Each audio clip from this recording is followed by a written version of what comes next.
পানিতে কী অবস্থা আমাদের সেই চলনগুলোর মাঝখান নতুন সংযোগ দিতে যাই মোটরসাইকেলে রেখে আসছি।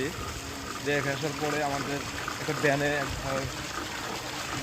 ভ্যান রিজার্ভ করছি দুই ভাই, আমার সুবহান ভাই নতুন সংযোগ দিতে যাই।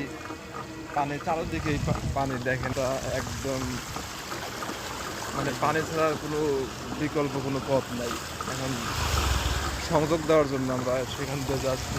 দেখেন টোটাল রাস্তা ডোবা।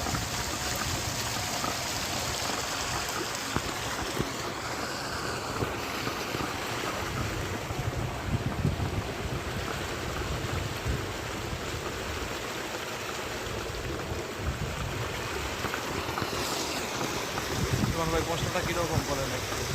খুবই কষ্ট হয়। পানি আর পানি, জীবনযাত্রা মানুষ কিন্তু দেখেন মানে পানির ছাড়া বিকল্প কোনো পথে নেই, নাই নৌকা, কী করবো এখন যদি